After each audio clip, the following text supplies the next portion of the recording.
Salut la gang, bienvenue à Radio B52, le podcast de la province de Québec, numéro 1.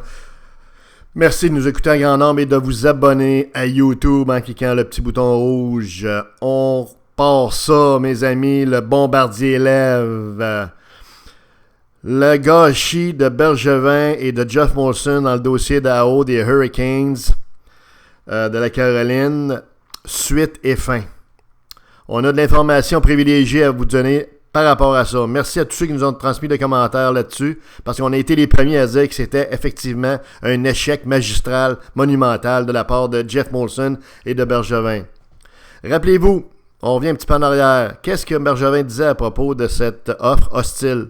Il disait que les premiers mois de l'offre contractuelle faite à haut étaient la clé. Pourquoi? Parce qu'il devait verser un bonus de 11,3 millions, en plus 18 millions de salaire la première année. Donc, tout se jouait le first year. 21 millions à cacher, à débourser.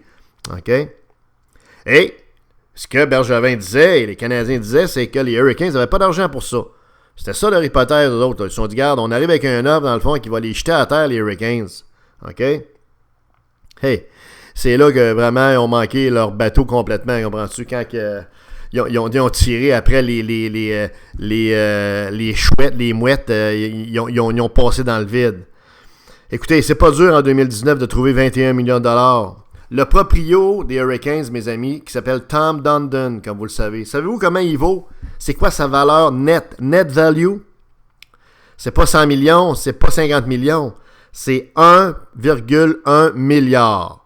Alors, pensez-vous qu'un gars qui a une net value d'1,1 milliard a de la difficulté auprès des institutions bancaires ou à même ses propres fonds de trouver 21 millions? Pour lui, c'est 25 cents. Donc, Bergevin et puis Molson, encore une fois, rit du monde en pleine face. Pas de tout le monde, parce qu'il y en a qui voient clair, heureusement, comme vous autres, comme nous. OK? Donc, ça a été un build-up incroyable, là, complètement. C'est vraiment de fake strategy, fake news. Mais supposons que Bergevin et Jeff Molson étaient de bonne foi, ben ça veut dire qu'ils ont fait une erreur de calcul gigantesque, monumentale, une erreur de calcul de débutant. À cause de ce qu'on vient de vous dire, c'est évident que les Hurricanes avaient amplement les moyens. D'ailleurs, ils ont accoté l'offre. Ça n'a pas été long. OK? Puis ils vont jouer pour les Hurricanes en haut. Alors, il n'y a pas de problème. Les Canadiens se retrouvent les mains vides, comprends-tu? Les fesses à l'air, le cul à terre, comprends-tu? Les culottes à terre, les cheveux tout en broussard sur la rue Sainte-Catherine à 3 h du matin. T'as vraiment là un problème existentiel dans ce temps-là. Tu cherches après ta mère, tu sais. Alors, la question, c'est pourquoi? Pourquoi Bergevin et Molson ont agi comme ça? OK? De façon aussi incohérente. Il y a deux options. Nous autres, on a fouillé ça, là, on dit, pourquoi? Y a-t-il quelque chose de subtil derrière ça? On est quand même un petit peu en business, tout le monde, là. Il y a deux possibilités pour expliquer leur comportement aussi juvénile et irrationnel. La première, c'est qu'on a vraiment cru naïvement que Caroline ne pouvait pas se payer le contrat et le bonus d'AO. Qu'elle ne coterait pas l'offre du Canadien. Peut-être. C'est la première option. Et évidemment que nous, on ne croit pas. On vous a expliqué dans un autre podcast que c'est pas le... Mais peut-être que naïvement, comme des petits-enfants, comme des petits bébés, tu sais, qui commencent dans la vie, qui croient naïvement tout ce que les grands leur disent, les adultes leur disent, mais peut-être qu'ils ont cru ça. Deuxième option, on le savait que ça ne marchera pas. Mais à quelque part, on s'est dit, regarde, on va montrer quand même une bonne volonté, qu'on est un petit peu agressif sur le marché. Ça fait une distraction également, tu sais. Mais bref, finalement, on savait bien que c'était un coup d'épée dans l'eau. Auquel cas, c'est pas vraiment édifiant. Puis c'est pas très respectueux à l'égard des fans, à l'égard des médias. Vous savez, rappelez-vous, mes amis, ceux qui ont la misère un petit peu à voir clair, qui n'admettent pas, franchement, là, qu'est-ce qu'on dit à propos de Bergevin, l'incompétence de Bergevin et de Molson.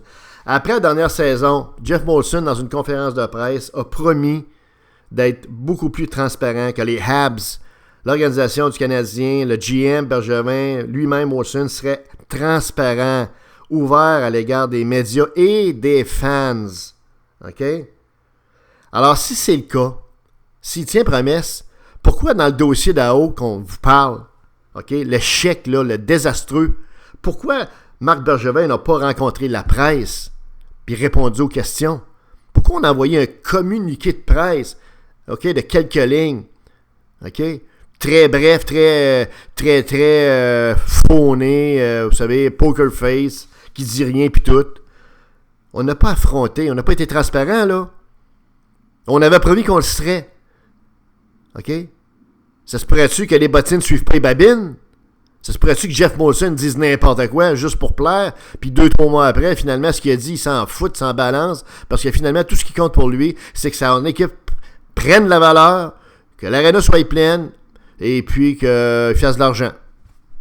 À chaque année, puis évidemment, lorsqu'il va le revendre, le club. Parce que la priorité de Jeff Molson, on vous l'a dit, c'est la business, c'est la value de son équipe, c'est pas de gagner la Coupe Stanley. C'est ça la grosse différence avec tous les propriétaires antérieurs du Canadien qui, eux, étaient obsédés par une victoire, un championnat et une Coupe Stanley. Alors voilà pour ce qui est de la transparence, là, ceux qui ne nous croient pas. Molson avait promis de l'être et il l'a pas été.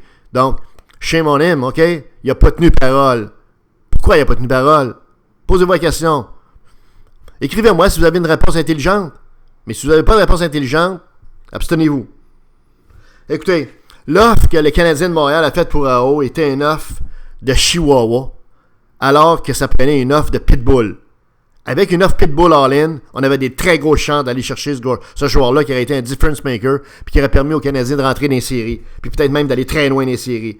Mais encore une fois, on l'a joué cheap, on l'a joué de façon insipide, insignifiante, comme des débutants, comme des juniors. OK? Et on termine en vous disant que ça regarde pas trop bien pour Max Domi parce que nous autres, on se pose la question. Domi devient agent libre l'été prochain, mes amis. OK? Alors, compte tenu de ce qui est arrivé puis qu'on a mis en pétard, comprenez-vous, les Hurricanes avec une offre dite hostile qui était une offre niaiseuse et très basse, beaucoup trop basse, enfin, un low border qu'on appelle. Mais on a mis en maudit, en tabarnouche, dans le fond, l'organisation des Hurricanes. Ça se pourrait-tu que le 1er juillet 2020, que le GM des Hurricanes, Don Waddell, fasse une offre, lui, Pitbull, et non pas une offre Chihuahua comme Bergevin a fait, pour aller chercher Domi puis l'enlever au Canadien de Montréal? Hein? Ça se pourrait-tu qu'il fasse une offre Pitbull, all-in, pour aller chercher Domi puis faire la leçon au Canadien de Montréal? Je vous laisse réfléchir à ça. Mais ça, c'est le beau gâchis de Jeff Molson puis de Marc Bergevin. Un duo qui fait mal aux Canadiens.